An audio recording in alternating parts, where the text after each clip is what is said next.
Hello बच्चा लोग, welcome to our CKT classes. आज के सेकंड लेक्चर में हम लोग जो डिस्कस करने वाले हैं क्लास 10th का इलेक्ट्रिक करंट का जो सेकंड टॉपिक है इलेक्ट्रिक करंट। उस इलेक्ट्रिक करंट के बारे में हम लोग क्या करेंगे, डिस्कस करेंगे। सबसे पहले ये आता है कि इलेक्ट्रिक करंट की डेफिनेशन क्या होती है।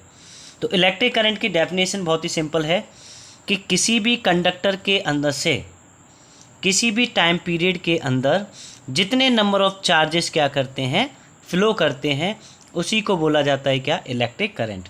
फॉर एग्जांपल देखिए, डायग्राम के थ्रू अगर इसको समझा जाए कि ये आपके पास में कोई भी कंडक्टर है और इस कंडक्टर के अंदर ये क्या है, इलेक्ट्रॉन्स फ्लो कर रहे हैं।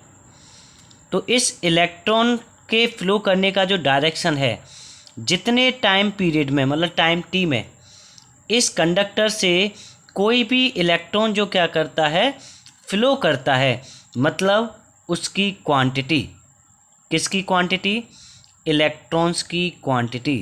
तो सिंपल सी डेफिनेशन है कि जितने नंबर ऑफ इलेक्ट्रॉन्स क्या करेंगे, किसी भी कंडक्टर से फ्लो करेंगे, किस टाइम पीरियड में, पर यूनिट टाइम। जितना भी टाइम दिया हुआ है, चाहे वो 1 सेकेंड हो, तो 1 सेकेंड में किसी भी कंडक्टर के अंदर से जितने भी इलेक्ट्रॉन्स फ्लो करेंगे, उसी को बोला जाएगा क्या, इलेक्ट्रिक करंट। इलेक्ट्रिक करंट को जो डिनोट किया जाता है वो कैपिटल आई से डिनोट करते हैं। इसकी जो ऐसा यूनिट होती है वो होती है एम्पियर, जिसको कैपिटल ए से डिनोट किया जाता है, या फिर इसी की जो ऐसा यूनिट होती है वो होती है कूलॉम्ब सेकेंड इनवर्स। अब ये वाली जो ऐसा यूनिट है कूलॉम्ब सेकेंड इनवर्स किस तरीके से आई, तो इसको निकालने के लिए हम चलते हैं इलेक्ट्रिक करंट के फॉर्मूले पर। डेफिनेशन से अगर हम लोग इसकी इलेक्ट्रिक करंट का फॉर्मूला निकालें तो I इक्वल्स टू हो जाता है Q/T।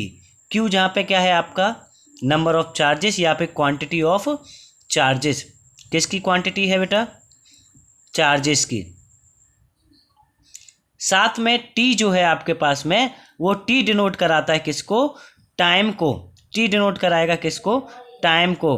और टाइम होना चाहिए किसमें, सेकंड के टर्म में। टाइम रहता है किसके टर्म में बेटा, सेकंड के टर्म में। अब इसकी ऐसा यूनिट रखिए, देखिए Q मतलब चार्ज।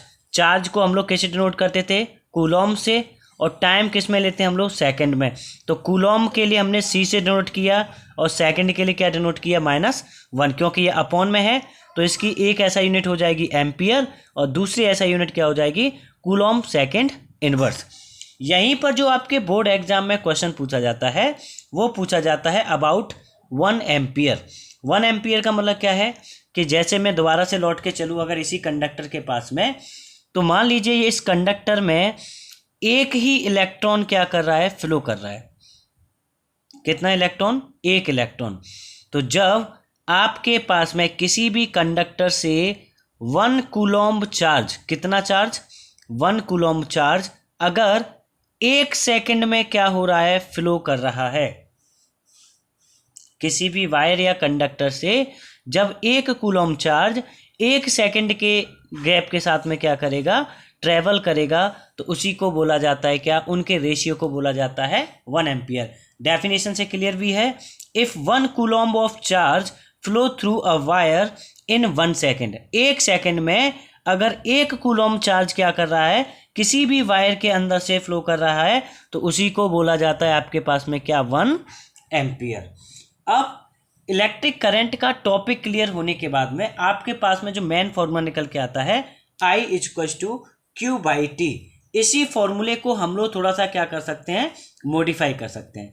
किस तरीके से मॉडिफाई करेंगे, आपको लास्ट लेक्चर में मैंने पढ़ाया था Q इक्वल्स टू क्वांटाइजेशन का फॉर्मूला था N × E, जहां पर N क्या होता था, नंबर ऑफ इलेक्ट्रॉन्स, E क्या होता था आपके पास में, E होता था आपके पास में N क्या होता था आपके पास में, नंबर ऑफ इलेक्ट्रॉन्स, और E क्या होता था आपके पास में, charge present on any electron. तो वहां पे E का वैल्यू क्या होता था बेटा आपके पास में, 1.6 × 10⁻⁻19। इसी फॉर्मूले को हम लोग किस तरीके से करेंगे, इस फॉर्मूले को मैं यहां पर अगर लिखता हूं तो I इक्वल्स टू Q है, Q की वैल्यू किसके बराबर, NE, तो क्या हो जाएगा आपके पास में NE अपॉन क्या आ जाएगा, टाइम। तो आपको इलेक्ट्रिक करंट के लिए चार्ज के केस में दो फॉर्मूलाज मिलते हैं। कितने फॉर्मूलाज मिलेंगे बेटा, दो। एक मिलता है I equals to Q by T और एक मिलता है I equals to N E upon T. और इन दोनों फॉर्मूले की हेल्प से हम आगे क्या करने वाले हैं, न्यूमेरिकल्स को सॉल्व करने वाले हैं। जैसे फर्स्ट न्यूमेरिकल में बोला गया है calculate the amount of charge flowing through the filament of electric bulb if bulb draw a current of 0.75 ampere for 2 hours। सबसे पहले बेटा आपको पता होना चाहिए गिवन में आपके पास में क्या क्या दिया हुआ है। तो अगर मैं गिवन में देखूं तो आपके पास में करंट दिया हुआ है, आई का वैल्यू दिया है बेटा कितना, 0.75 एम्पियर, ये आपको आई दे रखा है। आपको दिया है टाइम, टी का वैल्यू दिया है कितना, 2 hour।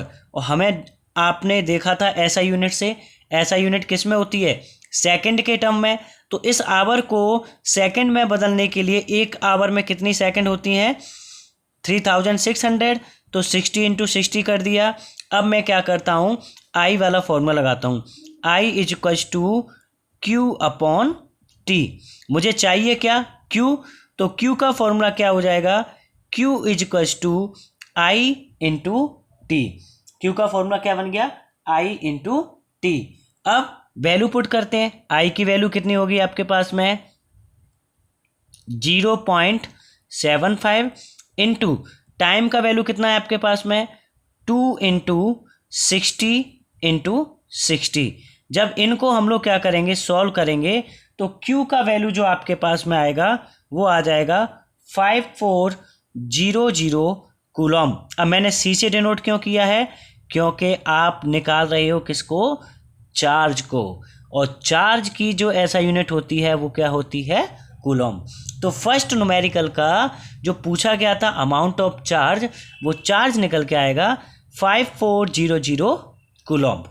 इसी तरीके से बढ़ते हैं सेकंड न्यूमेरिकल की तरफ। सेकंड न्यूमेरिकल में बोला गया है कि कोई भी टीवी है, a TV shoots out a beam of electrons. वो क्या शूट आउट कर रही है, इलेक्ट्रॉन्स को कर रही है। The beam current is 10 milliampere. Current की वैल्यू दे रखी है आपको 10 milliampere. How many electrons strike the TV.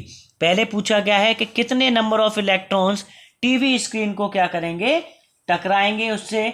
और साथ में पूछा गया है how much charge strike the screen. मतलब एक ही क्वेश्चन में दो क्वेश्चन आपसे पूछे गए। सबसे पहले हम लोगों को निकालना क्या है, नंबर ऑफ इलेक्ट्रॉन्स।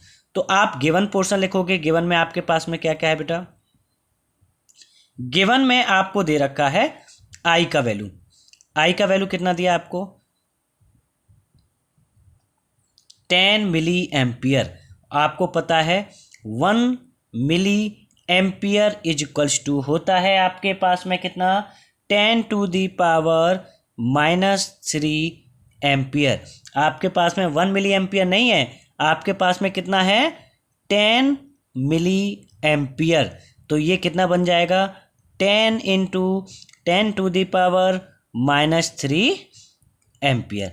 ये आपके पास में करंट का वैल्यू आ गया। साथ में आपको दिया हुआ है टाइम, बोला गया है पर सेकंड। तो टी का वैल्यू कितना हो गया बेटा आपके पास में, 1 सेकंड। आपको निकालना क्या है, एन। तो आप चलते हो किसकी तरफ, जो करंट का सेकंड फॉर्मूला था, I is equals to N E upon T. तो मैंने क्या किया, यहाँ पर फॉर्मूला पुट किया, I is equals to N E upon T. मुझे निकालना क्या है, एन का वैल्यू। तो एन इक्वल्स टू क्या हो जाएगा, आई into T divided by E. ये आपके पास में किसका वैल्यू आ गया, एन का वैल्यू। अब वैल्यू पुट करते हैं, N is equals to I का value 10 into 10 to the power -3। साथ में टाइम कितना दिया है, 1 सेकेंड। अपॉन करेंगे ई पर चार्ज, इलेक्ट्रॉन पर चार्ज कितना होता है, 1.6 इंटू 10 टू दी पावर -19। अब जब ये वैल्यू सॉल्व करेंगे तो आपके पास में एन इक्वल टू कितना आ जाएगा, 10 इंटू 10⁻³ -19 ऊपर जाएगा तो क्या हो जाएगा, प्लस हो जाएगी पावर, -19 हो गया, अपॉन में आपके पास में आ जाएगा क्या, 1.6। 1.6 आने के बाद में जब आप क्या करोगे, पॉइंट को कैंसिल करना चाहते हो तो आपको क्या करना पड़ेगा, ऊपर 10 एक बढ़ाना पड़ेगा।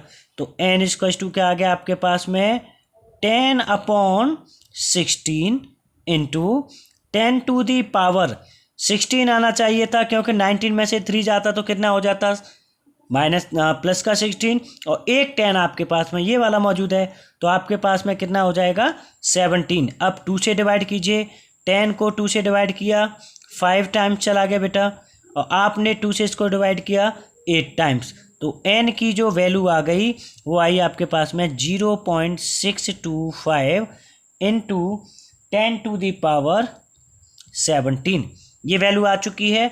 अब आपको पता है कि सिग्निफिकेंट फिगर के केस में पावर को कभी भी 0 के बाद में नहीं लिख सकते। आप क्या करोगे, पॉइंट लगाने के लिए एक नंबर को आगे लेके आओगे, तो n = क्या आ गया आपके पास में, 6.25 इंटू 10⁻16, ये आपका पहला आंसर आ गया। अब आपको निकालना क्या है बेटा, सेकंड में बोला गया है how much charge strike the screen, मतलब आपसे पूछा गया है Q का वैल्यू। तो देखिए, इन 1 सेकेंड, 1 सेकेंड में कितने इलेक्ट्रॉन आपके पास में टकरा रहे हैं, n का वैल्यू है आपके पास में 6.25 इंटू 10⁻16। अब आपको निकालना क्या है, चार्ज। Q का फॉर्मूला क्या होता है, Ne। ये कितने टाइम में है, 1 सेकेंड में। आपको निकलवा कितने में रहा है, वो आपको निकलवा रहा है वो थोड़ा सा क्वेश्चन अधूरा है यहाँ पर, इन 1 मिनट, कितने में निकलवा रहा है वो, 1 मिनट में। 1 मिनट में कितना निकालेगा, तो आप क्या करोगे, सिंपल सा Q निकालने के लिए आप क्या करोगे, n की वैल्यू आपको पता ही है 6.25 इंटू 10⁻16, E की वैल्यू क्या होती है 1.6 इंटू 10⁻19, और 1 मिनट में सेकंड कितनी होती है बेटा, 60, तो इसको कितने से मल्टीप्लाई कर दोगे, 60 से मल्टीप्लाई करोगे। 60 से मल्टीप्लाई करने के बाद में आपके पास में जो वैल्यू आएगी वो आएगी 6 इंटू 10⁻1। इसी को सॉल्व करके आप देख सकते हो क्या, 0.6 कूलम्ब। तो आपका पहले क्वेश्चन का आंसर क्या हो गया, n की वैल्यू आ गई 6.25 इंटू 10⁻16, और सेकंड टाइम पर जो स्क्रीन से चार्ज टकरा रहे होंगे वो कितना चार्ज आ जाएगा, 0.6 कूलम्ब। इसी तरीके से अगर आप न्यूमेरिकल थर्ड की तरफ बढ़ते हो तो उसमें बोला गया है a battery can supply a charge. Q का वैल्यू दिया आपको, Q = दिया है 2.5 इंटू 10⁻3 कूलम्ब, ये आपको Q का चार्ज दे रखा है। साथ में आपको दिया हुआ है drawn from the battery is current, current की वैल्यू कितना दिया है, I = 12.5 एम्पियर। आपसे क्या निकलवा रहा है, calculate the time in which the battery will discharge, कितने टाइम में वो बैटरी क्या हो जाएगी, डिस्चार्ज हो जाएगी। तो आपसे निकलवाया है क्या, T। आपने फॉर्मूला पता है, I = क्या होता है, Q/T। आपको निकालना क्या है, टाइम। तो आप क्या करोगे, I को इधर डिस्प्लेस करोगे, T को इधर लेके जाओगे, तो T = आपके पास में क्या आ गया, Q/I। Q का वैल्यू आपको पता है, आपने Q का वैल्यू पुट किया, Q का वैल्यू कितना है 2.5 इंटू 10⁻3, I का वैल्यू रखोगे 12.5, पॉइंट से पॉइंट कैंसल, 5 से 5 टाइम्स, 5 से 25 टाइम्स। अब इसी तरीके से 5 से इसको कट करोगे तो कितना आ जाएगा, 5, यहाँ पे कितना आपका 10⁻3, और 10⁻3 कितने के बराबर होता है, 1000 के बराबर। और 1000 को जब 5 से आप क्या करोगे, डिवाइड करोगे, तो आपके पास में आ जाएगा 200 सेकेंड। टाइम जो आएगा वो सेकंड के टर्म में आएगा, क्योंकि आपकी जो इलेक्ट्रिक करंट की ऐसा यूनिट होती है वो किस टर्म में होती है, वो होती है आपकी कूलॉम सेकंड इनवर्स के टर्म में होती है। तो टाइम हमेशा किस में लेके आना आपको, सेकंड के टर्म में। आई थिंक आपको ये वीडियो अच्छी लगी होगी। अगर वीडियो अच्छी लगी है तो सब्सक्राइब कीजिए, जितना ज़्यादा उसके वीडियो को लाइक करना है और अपने फ्रेंड्स के साथ में क्या करना है, फॉरवर्ड करना है। पढ़ते रहिए, बढ़ते रहिए और बने रहिए हमारे चैनल के साथ, सीकेटी क्लासेस।